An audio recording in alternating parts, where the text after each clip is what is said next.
अस्सलाम वालेकुम, this is me doctor Awais Ahmed. इस वीडियो का आगाज़ एक इंटरेस्टिंग स्टोरी से करते हैं और वो स्टोरी मेरी अपनी फैमिली की है। मेरे कज़न है, उसने शादी की और शादी के चंद महीने बाद उन्होंने मुझे कॉल किया कि मेरी बीवी को एक मसला है और मसला ये है कि वो अचानक रोना स्टार्ट करती है या वो अचानक हंसना स्टार्ट करती है। वो बज़ाती खुद तो इस मसले से परेशान नहीं है, लेकिन उनके घर वाले इस मसले से परेशान है। वो कहते हैं कि इस पे आखिरकार क्या हुआ है, ये कोई ड्रामेटिक शो कर रही है या किसी ने इस पे जादू किया है। लोकल लोग हैं तो उनको ले जाते हैं एक मौलवी के पास। मौलवी साहब उनको कहता है कि इस पे किसी ने जादू किया है या इस पे किसी ने तावीज़ किया है।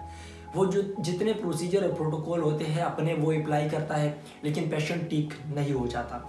एक महीने पहले उन्होंने मुझे दोबारा कहा कि क्या करें, मैं अपनी वाइफ को किसी अच्छे कंसल्टेंट साइकोलॉजिस्ट के पास या एक अच्छे साइकेट्रिस्ट के पास ले जाओ, यानी उनको माहिर नफ्सियात के पास ले जाओ ताकि इसका ये मसला ख़त्म हो जाए। असल में उसको एक डिसऑर्डर थी और वो डिसऑर्डर थी pseudo bulbar disorder. Pseudo bulbar disorder क्या होता है, इसके रूट काजेस क्या है और इसका इलाज क्या है, इन सारी चीज़ों को जानने के लिए वीडियो को आखिर तक देखें। सबसे पहले एक शॉर्ट सा इंट्रोडक्शन करते हैं कि इस डिसऑर्डर में होता क्या है। ये असल में एक न्यूरोलॉजिकल कंडीशन है जिसमें एक बंदा सडन, फ्रीक्वेंटली और अनकंट्रोलेबल लापिंग या क्राइंग स्टार्ट करता है। अचानक स्टार्ट करता है, हफ्ते में कई बार या महीने में कई बार इसकी खास फ्रीक्वेंसी होती है और अनकंट्रोलेबल होता है, वो इसको कंट्रोल नहीं कर सकता। ऐसे लापिंग या क्राइंग एपिसोड होते हैं और ये क्राइंग या लापिंग एपिसोड्स उस सिचुएशन के मुताबिक नहीं होते जिस सिचुएशन में वो पेशेंट है। मतलब खुदा न खासा किसी घर में पौधगी हो गई है, कोई मर गया है और ये हंस रही है, तो आप क्या सोचोगे कि ये क्या कर रही है, पागल है कोई इंसान है या कोई ड्रामेटिक शो कर रही है या बहुत ज़्यादा खुश है कि एक से तो पारे हो गए हम। या फॉर एग्जांपल किसी के घर में शादी है और ये अचानक रोना स्टार्ट करती है। इर्रिस्पेक्टिव ऑफ द सिचुएशन कुछ और है, इनर उसके फीलिंग्स कुछ और है, बाहरी इन्वायरमेंट में कुछ और है, लेकिन वो एक्सप्रेशन ऑफ इमोशंस उसका कुछ अलग है। तो ऐसे पेशेंट को एक बीमारी है और वो बीमारी है सूडो बल्बर डिसऑर्डर की। सूडो बल्बर डिसऑर्डर ये इतनी कॉमन नहीं है, दुनिया के 1.7 से लेकर 1.8 मिलियन लोग इस बीमारी के सफ़र है, लेकिन ये बीमारी आम पेशेंट में नहीं होती। ये खासकर उन पेशेंट्स में होती है जिन पेशेंट को न्यूरोलॉजिकल कोई मसला हो, यानी ब्रेन अटैक का एक पेशेंट है, स्ट्रोक का, या डिमेंशिया का कोई पेशेंट है, पार्किंसन का कोई पेशेंट है, तो उन पेशेंट में ये मसला कॉमन होता है। रिसर्च के मुताबिक 17.5% ये उन लोगों में होता है जो लोग कोई न्यूरोलॉजिकल कंडीशन के विक्टिम्स होते हैं। लेकिन जो असल मसला है वो ये है कि इसके रूट काजेस क्या है, आखिरकार ये मसला होता क्यों है। एक हाइपोथेसिस है जिसको कहते हैं रिलीज हाइपोथेसिस। रिलीज हाइपोथेसिस के मुताबिक हमारे ब्रेन का जो आगे वाला हिस्सा होता है जिसको कहते हैं फ्रंटल लोब, और हमारे ब्रेन का जो पीछे वाला एक पार्ट है जिसको कहते हैं मेडुला ऑब्लांगेटा, ये दोनों रीजन एक दूसरे के साथ कनेक्टेड होते हैं और इनका काम ये होता है कि ये हमारे क्राइम को और हमारे रोने की जो इमोशंस होते हैं और हमारे हंसने की जो इमोशंस होते हैं उनको कंट्रोल करते हैं। इस बीमारी में ये जगह ख़राब हो जाती है जो हमारे क्राइंग और हमारे लापिंग की इमोशंस को कंट्रोल करते हैं, और इस खराबी की वजह से आप अपने इमोशंस पे कंट्रोल नहीं रख सकते। तो या तो आप अनकंट्रोलेबल लापिंग स्टार्ट करते हैं या अनकंट्रोलेबल क्राइंग स्टार्ट करते हैं। एक दूसरी थ्योरी है, वो है gate control theory. Gate control theory के मुताबिक हमारे ब्रेन में एक मैकेनिज्म है जिसको कहते हैं गेट कंट्रोल मैकेनिज्म। मैं आप लोगों को एक मिसाल देता हूँ। एक जगह है, एक दरवाज़ा है, उस पर कई लोगों का रश है, वो सब अंदर आना चाहते हैं। एक गेट होता है जो गेट इन सब लोगों को लाइन में सीधा कर देता है और वो गेट उनको रोकता है कि आप लोगों ने अंदर नहीं आना, यानी उन लोगों को कंट्रोल करता है। इसी तरह हमारे ब्रेन में एक मैकेनिज्म है जिसको कहते हैं gate control mechanism. Gate control mechanism हमारे इमोशंस को कंट्रोल करता है, हमारे इमोशंस को एक खास बैलेंस में रखता है। गेट कंट्रोल मैकेनिज्म अगर डिस्टर्ब हो जाए इस थ्योरी के मुताबिक तो हम अपने इमोशंस को कंट्रोल नहीं रख सकते। हमारी इमोशनल जो बैलेंस होता है उनमें इम्बैलेंस आ जाता है और उसी वजह से हम सूडो बल्बर डिसऑर्डर की तरफ जाते हैं, या तो हम अचानक लाफिंग स्टार्ट करते हैं या अचानक क्राइंग स्टार्ट करते हैं। एक तीसरी थ्योरी है डिसफंक्शन ऑफ न्यूरोट्रांसमीटर थ्योरी। इस थ्योरी के मुताबिक हमारे ब्रेन में कुछ केमिकल्स हैं जिसको कहते हैं न्यूरोट्रांसमीटर्स। न्यूरोट्रांसमीटर का काम ये होता है कि ये हमारे ब्रेन के सेल्स में एक जगह से दूसरी जगह सिग्नल को ले जाते हैं। ये हमारे ब्रेन के फंक्शन के लिए बहुत अहम है। हमारे ब्रेन में कुछ पाथवेज होते हैं, इन पाथवेज में ये काम करते हैं। जब हमारे ब्रेन में सेरोटोनिन एक न्यूरोट्रांसमीटर है, दूसरा है डोपामीन और तीसरा है ग्लूटामेट, जब ये मुख्तलिफ किस्म के ब्रेन्स में इनकी जो अमाउंट होती है, उनका जो फंक्शन होता है, उनमें डिसरप्शन आ जाता है, तो उसी वजह से हम सूडो बल्बर डिसऑर्डर की तरफ जाते हैं। एक और काज है वो सिर्फ और सिर्फ फीमेल में हो सकता है, मेल में नहीं। फीमेल को हर महीने स्पेसिफिक डेज पे पीरियड्स आते हैं। उन पीरियड से पहले उनके बॉडी में हार्मोनल इम्बैलेंस आ जाता है और उस हार्मोनल इम्बैलेंस की वजह से उसके जितने इमोशंस होते हैं वो डिस्टर्ब हो जाते हैं। तो रिसर्च के मुताबिक ये देखा गया है कि 75% वुमेन जिनको प्री मेंस्ट्रुएशन सिंड्रोम होता है उनमें क्राइंग स्पेल्स भी साथ साथ होते हैं। एक दिन मैं इलारिच के एक डॉक्टर के पास बैठा था, उसके पास एक फीमेल पेशेंट आई। उसके घर वाले ये कंप्लेंट कर रहे थे कि इस फीमेल पेशेंट को कुछ मसले हैं। एक मसला तो ये है कि ये रात को सोती नहीं, इनको इंसोम्निया का मसला है।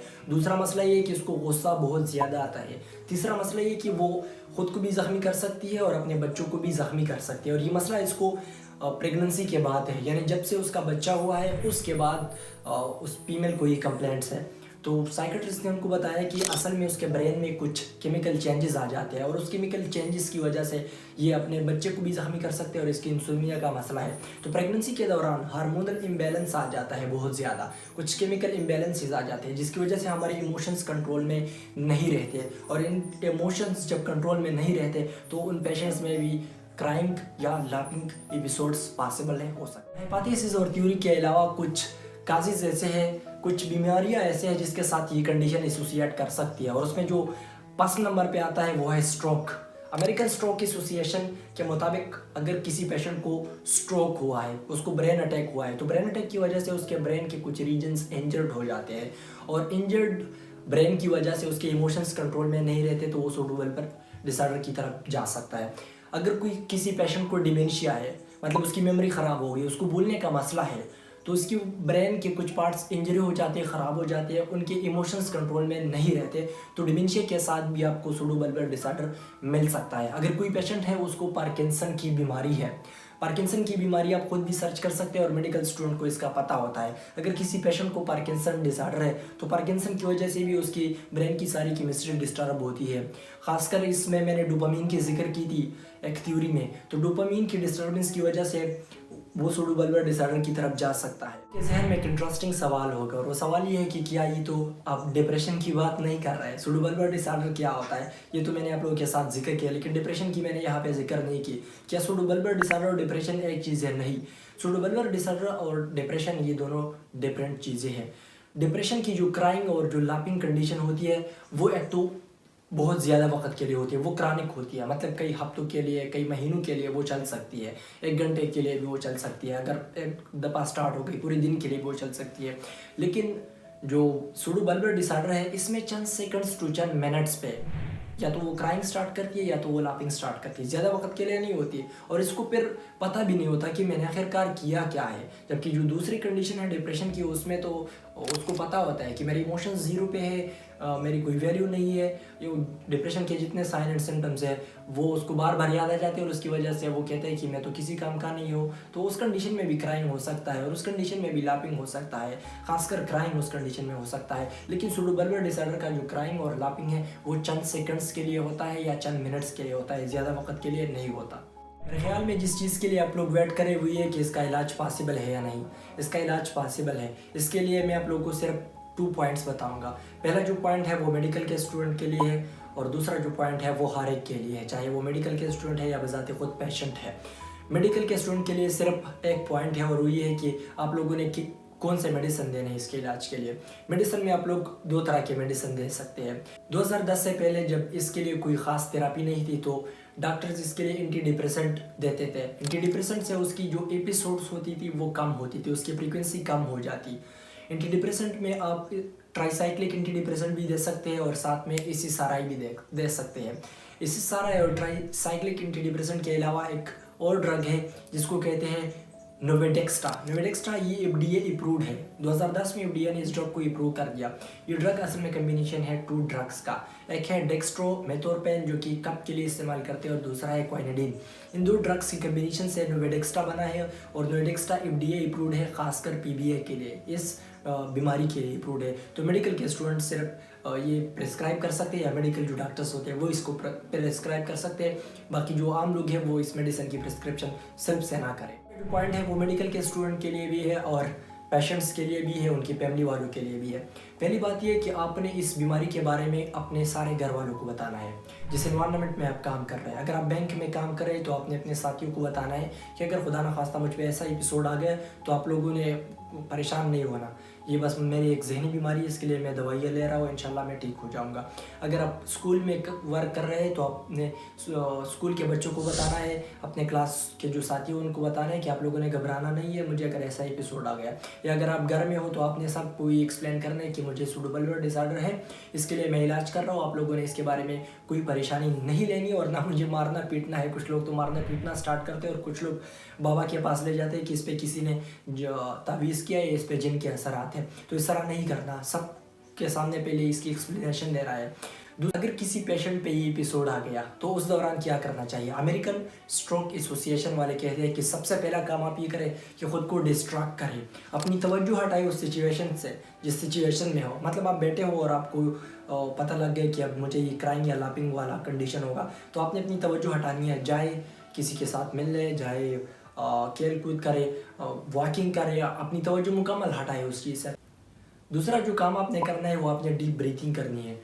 डीप ब्रीथिंग से आप मुकम्मल रिलैक्स हो जाती है। डीप ब्रीथिंग कैसी करनी है मैं आप लोगों को एक सिंपल वे में बताता हूँ। सबसे पहले आपने नोज से इनहेल करना है, नोज से सांस लेना है और फिर मुंह से आहिस्ता आहिस्ता इसको एक्सहेल करना है। कई मरतबा ये डीप ब्रीथिंग करें तो इससे आप मुकम्मल रिलैक्स हो जा सकते हैं। ये आप एंजाइटी डिप्रेशन के लिए भी कर सकते हैं और आप साथ में पीबीए के लिए भी कर सकते हैं। तीसरा जो काम आपने करना है अपनी बॉडी को रिलैक्स करना है।